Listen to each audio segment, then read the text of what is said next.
Hare Krishna, buenos días a todos. Vamos a tener hoy, como hoy se conmemora en este día de luna llena, el día, me corregirán si tengo algún detalle que no esté bien, pero de acuerdo a la tradición Vaishnava, del calendario Vaishnava, de los devotos seguidores de Krishna, hoy se conmemora el día en que se terminó de recitar el Srimad Bhagavatam, de acuerdo también a los Puranas.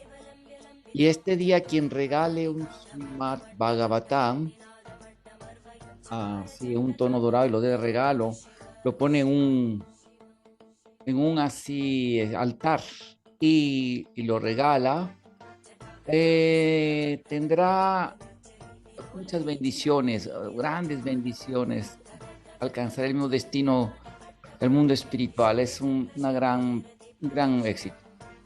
Y para ello, como regalo del Bhagavatam, este día le voy a regalar a toda mi audiencia, o terminar, ya lo había empezado, un escrito, un paper, se dice en inglés, especializado sobre, que fue mi tesis, la empecé como tesis de a nivel licenciatura y la usé para maestría en el IBCH, teniendo como sinodal y asesor y revisor de tesis al doctor, bueno, primero en la licenciatura tuve a la doctora Elsa Barragán, al doctor Jaime Torres Mendoza y a la maestra máster en ciencias, San Juanita, filóloga, la maestra también lingüista, filóloga y de literatura, y al maestro Jaime Torres, filósofo, comunicólogo y especialista también, maestro y catedrático de, ¿cómo se llama? Doctorado en filosofía, en religiones, en varias áreas humanísticas, y mi maestro también, mi profesor. Entonces, y luego la pasé al máster con mi asesor, directo revisor y sinodal de tesis, el fallecido ya doctor Francisco Esquivel, doctorado y postdoctorado de la Universidad Autónoma de Coahuila en el área de ciencias químicas y también con especialista en filosofía de la ciencia, en filosofía, que también le dio la revisión para el doctorado. Entonces, y otros maestros de la Academia de Letras muy rigurosos en metodología de investigación aplicada a los antigüedad de los textos. Y es el producto de mi investigación que fue editada en este Global Journal of Human Social Science, Arts and Humanities Psychology, volumen 14, issue 2, versión 1.0, año 2014. Aquí está. Este journal es editado por estudiantes y académicos de universidades como Stanford, Yale y otras universidades muy destacadas de Estados Unidos. Bueno, aquí están los códigos, todo eso. Y le ha dado la vuelta al mundo, este ensayo, este reporte de tesis, y he recibido bastantes en Academia Edu reportes de que mis trabajos han sido citados por ya más de 150 especialistas, y sobre me han escrito al grado que algunos de los más destacados investigadores del Srimad Bhagavatam y la literatura puránica, como el doctor Peter Brooks y otros, en sus referencias han mencionado, después de leer mi artículo, que sí, el Srimad Bhagavatam es más antiguo que ¿cómo se llama? El modelo, como explicamos en la primera parte, producto de la época colonial, de la colonización y del orientalismo, una escuela que sin duda tuvo sus aportaciones, pero estaba muy influida por el contexto sociocultural como potencia conquistadora colonial y cristiana sobre todo, que redujeron los textos a antigüedades muy, muy cercanas. Y aquí, precisamente, este trabajo es deconstructivo, o sea, deconstruye o destruye, demuele todo ese paradigma con evidencias científicas, históricas, sociológicas, y presenta las evidencias. Así vamos a hablar en la segunda parte, ya discutimos la primera parte, El texto se llama La antigüedad del Srimad Bhagavata Purana de la literatura clásica de India. De hecho, estaban interrogantes, pero se las quitaron. En la introducción del journal viene mi currículum, aquí no lo pone, ¿verdad? Que es doctor en filosofía de la historia aplicada a los estudios de India por la Universidad Euroamericana y también, ¿verdad? Como egresado, ajá, aquí está, mire, catedrático investigador de la Universidad Internacional Americana, Departamento de Filosofía y Religión Comparada, del cual yo fui, ahí estuve como representante, ¿verdad? Unos añitos, unos buenos años. Bueno, vamos, pero no, el máster y doctorado en filosofía de la historia, bueno, ya. Y egresado con la medalla de honor en la mérito universitario de la UADC, ¿verdad? Una medalla de mérito. Yo fui condecorado al salir como el estudiante de mayor promedio de mi Facultad de Ciencias, Educación y Humanidades. Bueno, entonces en esta parte vamos a leer ya la parte donde nos quedamos, que va a estar en la lista. Ya ustedes van a ver la primera parte en la lista y luego la segunda. Leímos que como dijo este, las palabras de Ludo, que los especialistas no han llegado a un acuerdo, han sido incapaces de llegar a un acuerdo de la fecha del Bhagavatam. Lo dijo así, ¿no?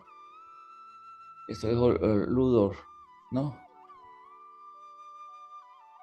Ruchel, que es un otro investigador, que dice que quererle poner fechas hasta la fecha es imposible, es tan antiguo que nadie, ahorita hasta la fecha es así.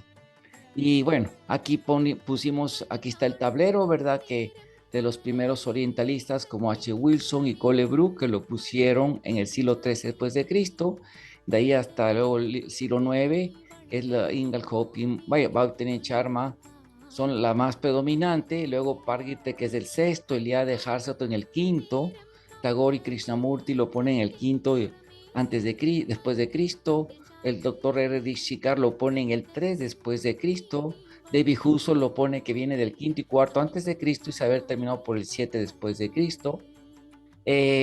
¿Cómo se llama? El doctor R. Nebias lo pone que es del décimo al noveno antes de Cristo. El doctor S. de Gayani dio pruebas muy interesantes que va tan mínimo es del 3 al 2 antes de Cristo, que es el modelo de la cultura védica histórico predominante, pasado de Max Müller. Que da la data, Bhaktivinoda lo pone que es por lo menos del 20 antes de Cristo, está del siglo XX a 2000 años antes de Cristo. El profesor Gokhale, doctor Gokhale lo pone de New Brunswick, Canadá, de la Universidad de New Brunswick, que es del 3000 antes de Cristo. Y Elevartati, la teoría de que es del 5000 antes de Cristo, también se apoyada por Niels Ock, otro el doctor Niels Ock, que es conocido, ¿verdad? Claro, esa teoría ya lo vamos a ver al final. Bueno, vamos a pasar ya a lo que nos falta. La tercera parte se llama metodología. En orden de estimar la antigüedad de un texto como este, donde no hay manuscritos originales, los filologistas usan un método basado, o sea, como filologistas usaremos un método basado en la triangulación, uniendo los métodos cualitativos y cuantitativos como ejes de investigación, designando designados en la filología como la evidencia interna, EI, y la evidencia externa, EE. La EI es obtenida del contexto filológico, por lo que se llama conformatium textus, por examinar las correspondencias. La aplicación de este concepto identifica en la obra dos categorías de indicación: de evidencia geográfica, cronológica, citas astronómicas, intertextualidad, y el contexto, el social, económico, filosófico, religioso y político. La evidencia externa consiste en la geografía histórica, consiste en la evidencia, de la evidencia documental, la epigrafía, la numismática, evidencia de escrituras y otros encuentros que determinan cualquier discrepancia. Después de haber registrado toda esta información de datos, fueron procesados en las medidas estadísticas descriptivas de frecuencia, absoluta, relativa y acumulada, para forzar a una evaluación objetiva del problema.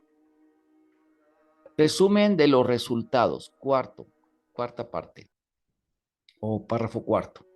Al principio de nuestra presentación expresamos la cuestión, la interrogante, de cuál es la antigüedad del Bhagavatam o Bhagavad Purana de la literatura clásica de India. Como una conclusión, estamos presentando un resumen de los datos sobre el tema, sobre el problema. A. La evidencia interna. La geografía histórica, evidencia geográfica sugiere una correspondencia a través de los 12 cantos con la región central y norte y noroccidental de India, con breves menciones de China y Siberia y las montañas Pamir. Y la región sur o Dravidia es mencionada solo en el cuarto, quinto y octavo y décimo primer cantos, con una proporción solo de 0.7% y un 1%. La referencia de los ríos, los ríos, la fluografía. El más mencionado fue el Ganges, el Yamuna y luego el Saraswati, mientras que los ríos del sur solo son mencionados en una proporción entre el 0.7 y un 1%. En particular, el texto menciona lugares que desaparecieron alrededor de 2000 años atrás, cuando el Saraswati se secó. Aparte que entre los ríos del sur, el texto menciona el Chandrabasa y el Batoka y otros lugares perdidos que no son mencionados en textos de la escuela Bhagavata, datados del siglo VI después de Cristo. También los ríos son llamados con antiguos nombres que no corresponden hoy a la actualidad. Lo mismo aplica al estudio etnográfico, con una prominencia de los clanes mencionados en el Mahabharata, especialmente los Yadus, Bharatas, Yayatis, etc., y otros famosos clanes de Asia, y más específicamente del noroccidente y norte central de las regiones de India. La fauna tiene a ser similar a los especímenes cuyos restos fueron descubiertos en sitios arqueológicos de las culturas del Sindhu, Mohenjo-Daro y Harappa. Algunas otras especies características de la región norte son mencionadas, tales como el cuervo, el camello y el cisne. Los dos últimos solo se encuentran en la región noroccidental de India. Y el yak, que vive en China y Tíbet. También las montañas mencionadas indican la mayoría en la región norte de la India. Nosotros, por lo tanto, concluimos que el texto fue compuesto en un periodo cuando la cultura del Sindhu y el Sindhu se transfería al Ganges. Y también es interesante notar que el texto menciona el diluvio universal.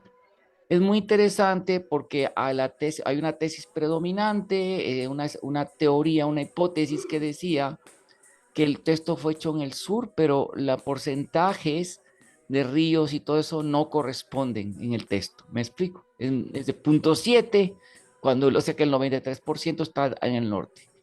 Y especies que solo se encuentran muy en el norte, incluso en China, Tibet, etc. Consecuente a la secuencia cronológica, hay una oscilación entre el primero y el 11º cantos, que cuando la tradición oral del Bhagavatam, al principio de la era védica a la era del Mahabharata, cuando la batalla de Kurukshetra, al principio de Kala Yuga, el cual lleva un porcentaje del 50%. Por otra mano, en el 12º canto contiene una larga sección profética que es del 56%. En ese canto, que empieza el principio de Kali Yuga y va hacia adelante en diferentes periodos en la historia del futuro de la India. 2.3% para la historia de Chandragupta Maurya, un 1% para el periodo de los Nadas, etc. Estas últimas referencias nos llevan a tres teorías que deben ser profundamente investigadas. A. La primera, obviamente, la menos aceptada dentro del paradigma mecanístico de la historia predominante, de la historia predominante, es que tal es de acuerdo a lo cual las profecías son el producto, que de acuerdo a, ya que de acuerdo a la tradición, las profecías son el producto de las precondiciones místicas de los sabios que recitaron el Bhagavatam, que es la menos aceptada, obviamente, pero sería una. Otra, segunda posibilidad, que los copistas haya modificado el texto para apoyar un orden cronológico que se enfatizaría la importancia histórica de los reyes. Y tercero, el tercer escenario, que debido a la influencia del factor sociopolítico, que los ministros de los reyes fueron brahmanas, sacerdotes brahmanas, es posible que mientras actuaban como consultantes y oficiantes de las ceremonias de nombre de los príncipes, ellos seleccionaran para que se cumplieran las profecías que ellos creían, nombrando a los reyes de tales dinastías de acuerdo a la lista de los Puranas, que ya eran conocidos por ellos. O sea que hay tres hipótesis de por qué habla una lista del futuro y que coincide con los nombres de los reyes y de dinastías de esos reyes. Una que haya sido, ¿verdad? Como que no es muy aceptada por la ciencia, que sea esto el producto de las precondiciones místicas, aunque hay una área de ciencia como la parapsicología que han hecho estudios rigurosos que sí, sí se puede haber precondiciones, pero todavía no está completamente aceptado por todos, más sí hay científicos que aceptan esto. Una segunda posibilidad, que los copistas hayan, después del tiempo, modificaran los textos para ajustarlos a la historia, que es una posibilidad también, ¿verdad? Aunque claro, muchos textos prohíben eso, pero ha habido textos que sí se alteran un poquito, digo, es una posibilidad. Y el tercer escenario es que la influencia del factor sociológico, que los ministros de los reyes fueron sacerdotes brahmanas, es posible que actuando como consultantes y ya que hacían las ceremonias se oficiaban los nombres de los príncipes, bebés, ellos hayan seleccionado poner los nombres de las profecías creídas de los de reyes de estas dinastías para que se ajustaran, para que se cumplieran las profecías de los Puranas, ¿sí?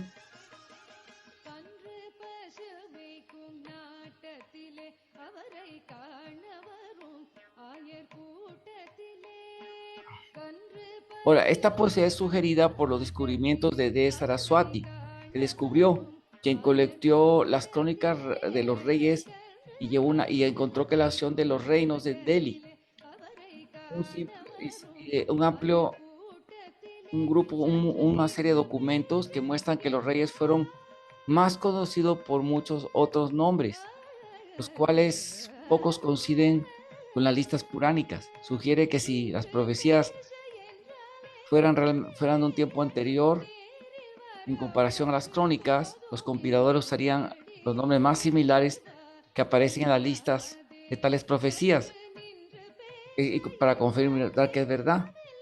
O sea, ¿qué quiere decir esto?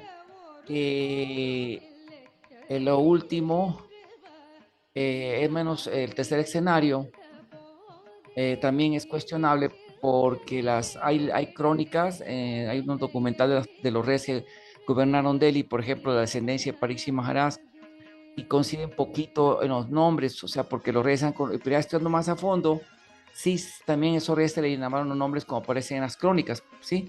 Pero los nombres principales de las profecías no se mencionan exactamente en las crónicas, sino, ¿qué quiere decir esto? Que no copiaron directamente, sino que, o sea, el asunto es que las crónicas de los manuscritos que de los reyes que gobernaron Delhi desde la época de rey Yudhishthira, coronado por Krishna, hasta la invasión Gauri de los reyes del clan, de los ya descendientes de los Kurus, eran más conocidos por otros nombres que están ahí que por el nombre original dado de pila, que sí, sí hubo así. O sea que lo que sugiere que las profecías es tiene mucho peso, que sí fueron profetizados. O sea que no es que lo hayan alterado o cosas así. Concerniente al concepto de los cuatro eras o yugas descrito en el texto, tal concepto no es solamente encontrado en culturas y cosmogonías del mundo antiguo, del antiguo mundo, o sea, en Asia, sino como libros como el Zen Avesta o los anales chinos y los textos egipcios, que aproximadamente datan del 2500 al 3000 antes de Cristo. O sea, que este concepto era muy, y en el occidente, pues con Eliade, ¿verdad? De Eliade, sí, no, de, de los cuatro eras. También se encuentra este concepto en América. Los Sioux han preservado de tiempos centrales una tradición oral de este concepto de los cuatro eras, expresado con una semiología similar al Bhagavatam. O sea, los Sioux también tenían la idea de que había, así como dice el Batán, que un toro, que las cuatro patas son los cuatro principios del Dharma, que predominaban en las cuatro eras y fueron rompiendo uno tras otro, que Kali Yuga lo fue rompiendo hasta dejarlo en Cali con una sola. Ahí también tiene la misma idea con un búfalo que era el principio del, digamos, el Dharma, de la virtud, y que le fueron rompiendo las piernas, ¿no? Igual. Entonces, esto dice, esto sugiere que tal concepto vino de tiempos previos a la era glacial, cuando es creído que el hombre migró de Asia a América. O sea que los conceptos son antiquísimos del Bhagavatam, ¿ok? La evidencia astronómica, los porcentajes varían en cada canto a través de una tendencia proporcional que es del 50 al 75%, algunos cantos a favor del modelo cosmográfico llamado Bumandala. Modelos paralelos son encontrados en otras culturas tanto de Asia y América, lo cual sugiere que este era ampliamente aceptado en un periodo antes de la era glacial. También en un menor grado, ¿sí?, hay menciones de los sistemas de 7 planetas, la constelación llamado Sisumara, la constelación de los 7 rishis, que es la Osa Mayor, Great Deeper, el modelo astronómico del Yotirveda y la conjunción de la estrella Rohini o Aldebarán Alpha Taurus, que estas dataron en el año 3100 antes de Cristo. Hasta ahorita lo que el doctor Narajarecha concluyó con investigaciones de software astronómico, que fue el nacimiento de Cristo, junto con el concepto de que la Vía Láctea como el río sagrado, o sea, el Ganges el celestial, y el sistema de Nakshatras, o las mansiones lunares, las cuales se encuentran sus paralelismos en China y Egipto, alrededor del 3000 al, alrededor del 3000 al 2000 antes de Cristo. O sea, el tipo de concepciones de que la Vía Láctea era un río sagrado, era en este caso el Ganges y el Yangtze celestial de los chinos y el Nilo de los egipcios sagrado, ¿sí? Es un concepto que estuvo vigente en cultura de China y Egipto en el 3000 al 2000 antes de Cristo. El más elevado porcentaje es el 97.5 en favor de Dhruva Loka, como la estrella polar conocida como Alpha Dacronis, la cual estuvo brillante hasta el 2600 antes de Cristo y ausente hasta el 14, hasta que volvió a aparecer en el 14, bueno, no ya, pero hubo otra estrella polar en el 14 después de Cristo. Estas referencias no corresponden al periodo del primer milenio de la era cristiana, o sea, como dicen que es del siglo IX o el siglo V, ¿no? Porque los astrónomos hindúes del primer milenio establecen que el modelo puránico, o sea, Bumanda, entonces contradice las observaciones que obtenían de la astronomía de los Jyotirvedastas como el Surya Siddhanta y otros, que eran basados más en la observación dados por Mayadhavana para esta era de Kali Yuga y no en la paradimensión o la paradimensión o el mundo paradimensional explicado en el Bhagavatam desde los Devas y Rishis. Eso significa que las observaciones astronómicas del Bhagavad Purana coinciden con la era del Mahabharata y otras culturas arcaicas, o sea que estuvieron 3000, 2000 antes de Cristo. ¿Sí? La intertextualidad es la influencia que tiene un texto de otros textos que lo influyen, ¿sí? Dice así: esto aplica a la conciencia o a la consciente o inconsciente influencia de otros libros en una obra específica estudiada. Los eruditos dicen que a una simple línea dan evidencia de tal influencia, o sea, intertextual. Los resultados de esta variable son diferentes en cada canto.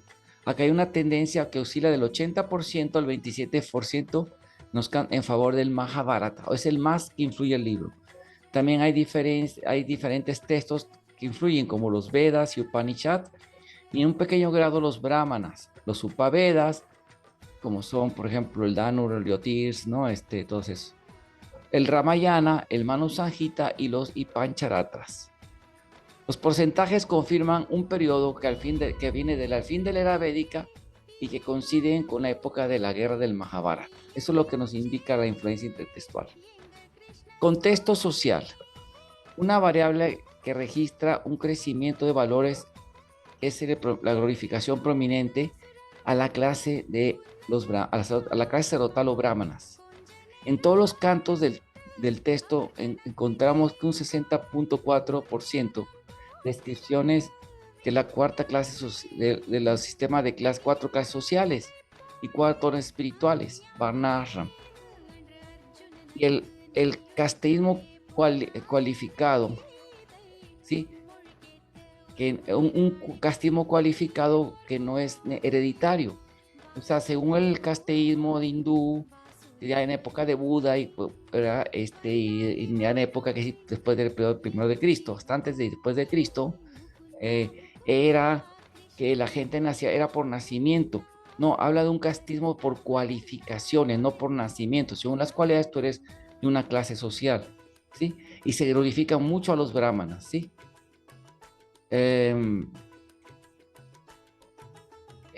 Y no el casteísmo hereditario, y tiene un mínimo grado que habla de la corrupción brahmínica, etcétera. La época habla muy poquito de cómo los brahmanes se corrompen, que esto sí llegó a su top o a su clímax cuando Buda apareció. El escenario social este escenario social concuerda más con el Rig Veda, el Brihadaranyaka Upanishad y otros textos de esa época. O sea que es un texto, ese contexto estuvo muy vigente en el Rig Veda, en el Brihadaranyaka Upanishad y otros textos. Lo mismo aplica a otras categorías que eran prevalecientes en las culturas del Valle del Indo, como el uso de la seda, de la cannabis índica, ¿sí? que floreció en China alrededor de 2700 antes de Cristo, ya estaba vigente. Esto demuestra una obvia diferencia al primer milenio después de Cristo, que la sociedad está dividida en muchas castas determinadas por nacimiento y una desestimación por parte de los Bhagavatas, o seguidores de Krishna, del sur hacia la clase brahmínica. Está bien documentado que en Ramanuja Acharya se dedicó a hacer un ataque frontal a la crítica de los brahmanas de casta. No había esa superapreciación de los brahmanas como la tiene el Bhagavatam, sino eso corresponde a la época del Rig Veda, el Brihadaranyaka Upanishad y otros textos antiguos. El contexto económico. Una de las características generales es la definición del porcentaje de un 45 a 79% en el texto de la cría del ganado bovino. También hay indicaciones del uso de elefantes, caballos, burros y mulas, chivos, búfalos, ovejas y camellos, y la práctica de caza y consumo de carne, y también el uso de oro, de las minas, la agricultura, barcos y comercio de barcos y navegación, hierro, plata, perlas y, ¿cómo se llaman estas verdes? Las perlas y ay, ¿cómo se llaman las otras? Las perlas, estas verlas, ay, estas verdes, turquesas, bueno, esas verdes. Esmeraldas, piedras como el mármol, coral, diamante, lapislázuli, esmeraldas y zafiro, rubí, etc. Estos puntos evidencian un paralelismo con las culturas del Sindhu, o sea, Mohenjo-Daro y Harappan, y en cierta medida con el periodo del Mahabharata, que también el Mahabharata narra todo este tipo todas estas características económicas que señalé están muy presentes en el Mahabharata y en las culturas del Valle del Sindhu, hay coincidencia. Contexto filosófico. El texto muestra un porcentaje entre el 61.4% y 31.6% en favor de la escuela Sankhya teísta, seguida por escuelas del yoga y otras escuelas como la Vaisheshika, atomismo, la lógica Nyaya de Gautama, el Karma Vivanza, la filosofía Hinsa, protobudismo y otros movimientos ateístas pashandas como el dianismo, la escuela Lokayatika, etc. Pero no hay menciones de los tratados de filósofos del siglo VI al X después de Cristo, tales como Isvara Krishna, Gaudapada, etc. Esto por lo que la evidencia del contexto filosófico tiende a los tiempos del Mahabharata, porque en el Mahabharata, en la sección Dharma, ay, ¿cómo se llamaba? Moksha Dharma, cuando hablas filosofías coincide más con esto. El contexto religioso. A través de los cantos hay una tendencia en favor de la adoración de Brahma y Shiva, que varían entre 39 al 19%. O sea, la tendencia está más a favor. O sea, aparte de la adoración a Cristo, obviamente las otras se adoraba más, se habla a Brahma, las menciones son la adoración de Brahma y de Shiva, seguida por el panteón del Rig Veda, la adoración de Indra, junto con las ceremonias conectadas con él. En el 10º canto vemos una tendencia en favor de Krishna, subyugando a los principales dioses o devas del Rig Veda, tales como Indra, Varuna, Yama, Yaon Shiva y Brahma, que eran los más universalizados, así universalmente adorados en esa época. Y el 10º canto vemos que el rey Yanamayaya, un devoto Bhagavata, que trata de parar el culto de Indra, los brahmanas lo defienden, hasta defienden a Indra, defienden que no acabe con Indra. Estas indicaciones sugieren el fin de la era védica y el principio del periodo Mahabharata, opuesto a los contextos religiosos predominantes en el primer milenio, cuando el culto de Brahmana fue casi extinto. Así es. Contexto político. El texto muestra una rivalidad de poder político entre la monarquía védica y los reyes antivédicos. Hay también la presencia de reyes que eran corruptos, pero no opuestos a la cultura védica. Y además jefes de las villas de vaqueros, de los pastores vaqueros. La monarquía védica tiene una tendencia en los primeros 11 cantos del texto que varía entre el 100% al 46%, mientras que el 10º canto vemos el incremento de regímenes corruptos. En el 7º canto también vemos la predominancia de un 92% de un dictador antivédico, que es Hiranyakashipu. Es interesante ver cómo el Bhagavatam usa la palabra raya para designar a los reyes, justo como el Rig Veda y otros textos viejos, junto con Nripa, Naradeva, Maharaj y Rayendra. Y esta es una seria diferencia con los siglos 9 y 10 después de Cristo, cuando los reyes fueron llamados por títulos como Mahasamanta, Mahamandaleswara, etc. Y a los jefes feudales de más baja categoría jerárquica, tenoritos de Raya, Samanta, Ranaka, Takuri, Boga, etc. En los siglos, desde los siglos quinto en los siglos quinto, en los siglos desde el quinto al 10 después de Cristo, en el sur de la India, los reyes fueron llamados Mahadirayan, Dharma, Maharadiraj, Agnistoma Vakpey, Asamedayay, Daivaputra, Sahasruni, y estos títulos nombres fueron usados por los Kushans, Sakas y en la dinastía de Sri Lanka y en el periodo Gupta. Así que el dato coincide con el periodo con el Mahabharata. O sea que los nombres se coinciden con el periodo del Mahabharata y textos antiguos. El tipo de lenguaje. Los resultados del análisis del lenguaje indican una forma arcaica de sánscrito, porque aparte del estilo particular, el modus scribendi, vemos un patrón métrico en los textos, en los versos, con una prevalencia de 71.5% a versos del tipo Anustu, o sea, de 8 sílabas, seguido por versos compuestos con 4 líneas opadas de 12 sílabas, el Tristú de 4 padas, de 4 pádavas, 11 sílabas, algunos párrafos escritos en prosa con el verso Sakili, 4 padas de 4 y 6 sílabas, y el Anustú, variantes de Anustú, variante de Tristú, del tipo Pantepanqui, junto con el tipo de 2 padas de 24 a 24 sílabas. Como vemos, estos son los resultados, y el dato sugiere en un periodo que es al periodo de los Upanishads que usaban esto, al Rig Veda, a los Brahmanas y al Mahabharata, ampliamente diferente a los poetas de la vida que dicen que ahí lo hicieron el Bhagavatam, ¿no? Del siglo 9 después de Cristo, como Recula Shekara, por ejemplo, que usaba breves Anustu y más usaba métricas de 10, 15, 14, 14, 15, 14, 15, 19, 19, 19, 21, 21, 21 y más largos en sus poemas. Y sus poemas de Yamuna al-Bandar usaba métrica del Rig Veda, Swakiri, 14, 14, también variantes de 15, 15. O sea que la tesis de que el Bhattan fue compuesto por los Alvar y los poetas del sur no coincide en el lenguaje, más bien es un lenguaje antiguo y semejante a los Brahmanas, Upanishads y Rig Veda y Mahabharata. Evidencia externa.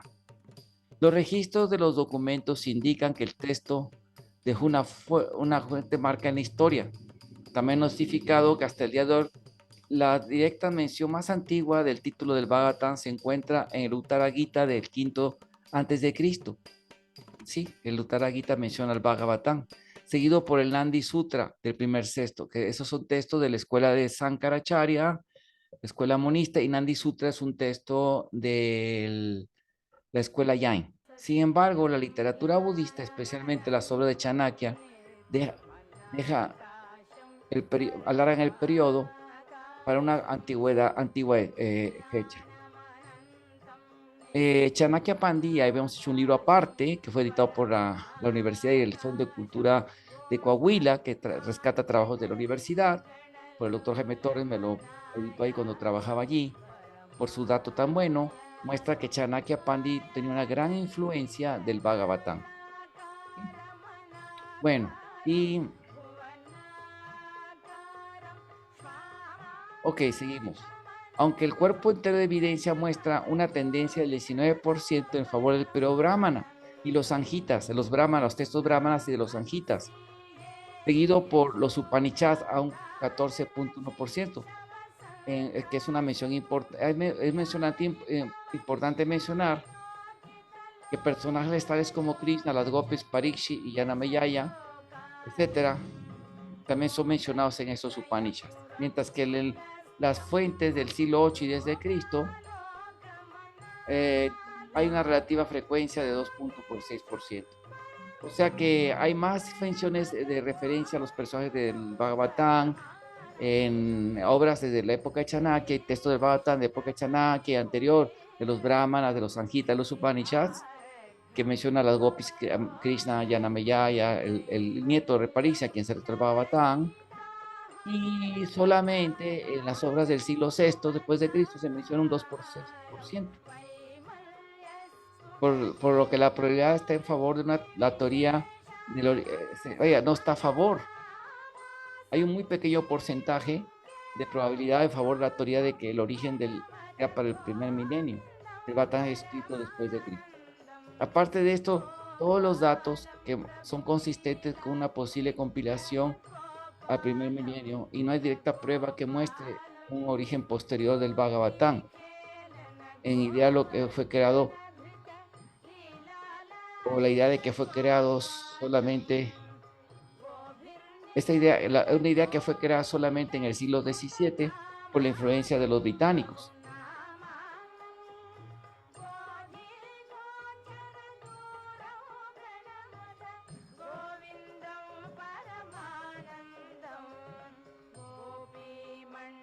La evidencia empírica tiende a confirmar que el texto y su contenido tiene una profunda influencia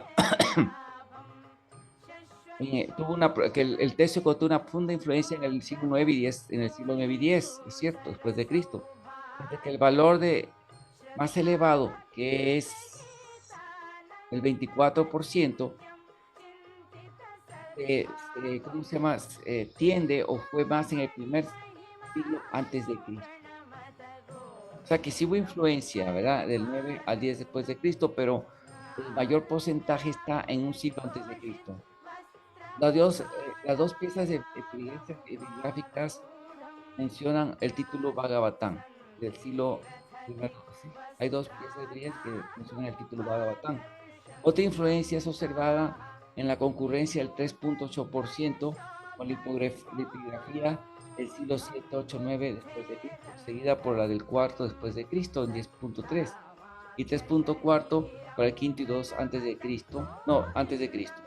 El porcentaje de este encuentro sugiere que hubo un revivimiento del Bhagavatam en el primer milenio, pero no indica que el texto fue compuesto en tal periodo. Claro. La evidencia escultural muestra signos la historia del Purana que van desde el siglo 38 antes de Cristo hasta el décimo después de Cristo, con una presencia particular del 33% en el séptimo y sexto antes de Cristo, después de Cristo. O sea que en el sexto y sexto de Cristo hubo un impacto del Bhagavatam en la escultura. Esto indica que un 13.3 entre el cuarto y quinto, también hubo un 13.13 entre el cuarto y décimo siglos antes de Cristo, hasta con los encuentros encontrados hasta ahorita, especialmente con las figuras de vacas y toros del Valle del Sindo, incluyendo una imagen del niño Krishna de Mohenjo-Daro. Esto ya estamos hablando de, sí, de siglo, ya casi llegar al siglo 3, 30 antes de Cristo. Mohenjo-Daro es casi del 22.600 antes de Cristo. Otro décimo por ciento se encuentra en el principio de Kali Yuga y el cuarto y cinco siglos después de Cristo, que tiende a confirmar que la antigua datación, como el índice, que el noveno, como indica el noveno y décimo, que indica el noveno y décimo, así como también en el noveno y décimo siglo después de Cristo, nada más tiene un 1.8%. Esto reduce las probabilidades que la compilación fuera durante el primer milenio. La evidencia numismática muestra hasta ahorita, hay el testimonio de sellos, lo cual incluye no nada más monedas, sino también sellos, que la impresión de las historias y tópicos del Bhagavatam tenían un 57% en el tiempo que va del cuarto al 2 antes de Cristo. Sin embargo, los sellos de ganado bovino de Mohenjo-Daro marcan un 21%, continuado por un siglo antes de Cristo con un 10%, aunque el Mahabharata y los siglos del 3 después de Cristo forman una ambivalencia de 5-3%. Esta tendencia corrobora la antigüedad del Purana debido a que hasta el presente de esta investigación la numismática, las muertes resultan 0% en favor de los siglos 9 y 10 después de Cristo. La variable y aún más descubrimientos tienden a confirmar que el contexto del Bhagavatam señala el 13.9% de los descubrimientos entre el 10 y el siglo V después de Cristo, ¿sí? Antes de Cristo. Y el 1.4 para el siglo 8 después de Cristo. El motivo del gran diluvio también se encuentra en este Purana. Como vemos, esta historia se encuentra en muchas culturas antiguas del Viejo Mundo y en un periodo que va del 30 al siglo XIV antes de Cristo. Los eruditos concluido que esto se refiere a un cataclismo geológico hace 10.000 años. Los conceptos cosmográficos del Bhumandala es uno de los récords comunes del mundo antiguo. Un concepto transcultural en un periodo que va del 30 al 16 siglos antes de Cristo, que es específicamente diferente de las creencias astronómicas prevalecientes en India en el primer milenio después de Cristo. Entre las más importantes indicaciones en el Bhagavatam encontramos el río Saraswati y la estrella polar Alfa Draconis. Como ya se ha demostrado, estos fueron observados antes del siglo XX antes de Cristo, 2000 años antes de Cristo, solamente. Cuando el periodo que el río llegó a secarse y 600 años antes, cuando la estrella polar cesara de brillar en el axis polar. Esto contradice la teoría de una compilación del Bhagavatam en el primer milenio después de Cristo. Concerniente a esta variable, el tercer lugar en el texto es el río Saraswati, que es mencionado en un 90% de la estrella polar.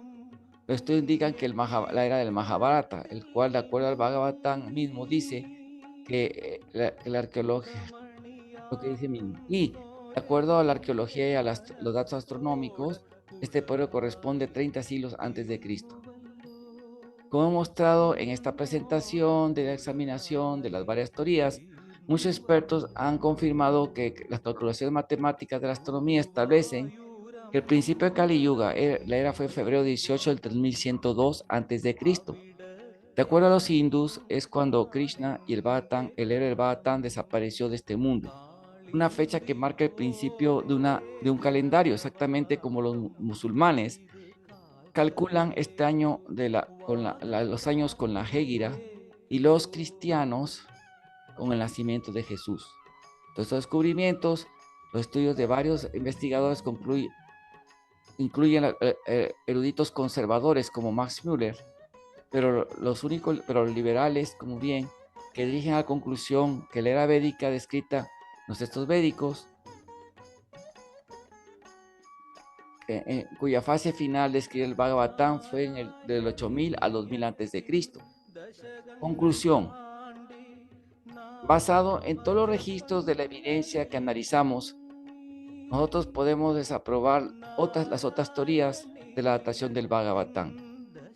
Como el especialista Klaus Klostermeier señaló acerca de las objeciones liberadas dentro de este campo, un nuevo elemento que ha entrado en el debate es la investigación científica, mientras que las previas teorías fueron basadas exclusivamente en argumentos filológicos. Una nueva teoría incluye astronomía, geología, matemáticas y evidencia arqueológica. Todo esto, la nueva teoría está fundada está mejor fundada, construida sobre mejores cimientos. Y después, el más reciente establecida tesis demuestra que el Bhagavatam fue compilado en un periodo.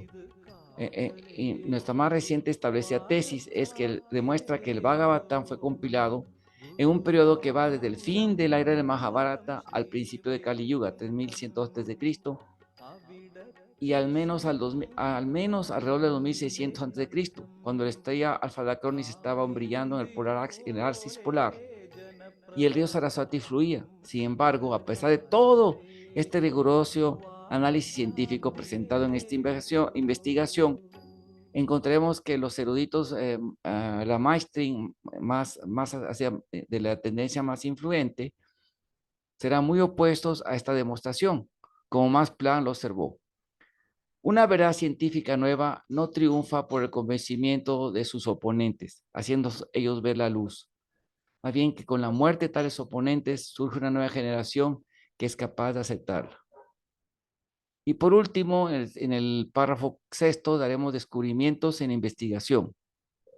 Considera apropiado presentar un breve reporte de descubrimientos casuales que aparecieron en la investigación.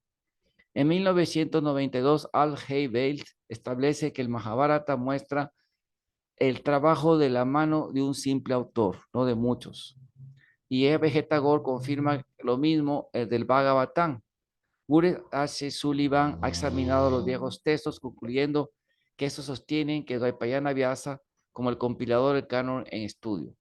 Ese Pigo reporta que el manuscrito hitita de Kukuli hay menciones de Mariano, lo cual sugiere el nombre de Maurya, los reyes Maurya. De acuerdo a la evidencia, esta dinastía gobernó en el 3514 a.C., como es confirmado por el Bhagavatam. Prasangokale verifica que los reyes mencionados en el pilar atribuido a Ashoka no son los griegos, sino otros gobernantes que identificados con reinos hindús, como Yana Rayas, del 1475 a.C. Timo ha confirmado que la palabra Yavana solo significa extranjero y no yono o yonic, como se ha autorizado para identificar a ellos con los griegos. El Bhagavatam describe el elefante gongeterio, caracterizado por tener 4 colmillos, que existió de 14 a 2 millones de años en el Plioceno. Y en el siglo XX, algunos geologistas teorizaron que el desierto de Rajasthan se desarrolló recientemente. Y luego los paleologistas descubrieron evidencia que el desierto fue una planicie fértil solo en el Mioceno. Esta fecha está de acuerdo con el Batán, que les existía en antiguos textos. Bueno, sé que es un poco tedioso. Esperamos que les pueda servir a todos y a todos los que buscan la investigación. Conclusión, el Bhagavatam fue escrito después de la batalla de Kurukshetra, terminó de escribir por Sila Vyasadeva, el autor. Muchas gracias, compártanlo si les gusta nuestro trabajo académico de educación, nos esforzamos mucho en hacer eso, son horas de trabajo y estudio. Por favor, apóyanos dándole tu like aquí en YouTube, distribúyelos comparte nuestro canal. Queremos educar a los devotos para que tengan las herramientas para presentar la filosofía adecuadamente y también desarrollar su strada. Muchas gracias a todos. Que sean muy día muy feliz. Servidor, doctor Horacio Francisco Arganis Juárez, Sacerdote Brahman, Hare Krishna Das. Que estén muy felices este día.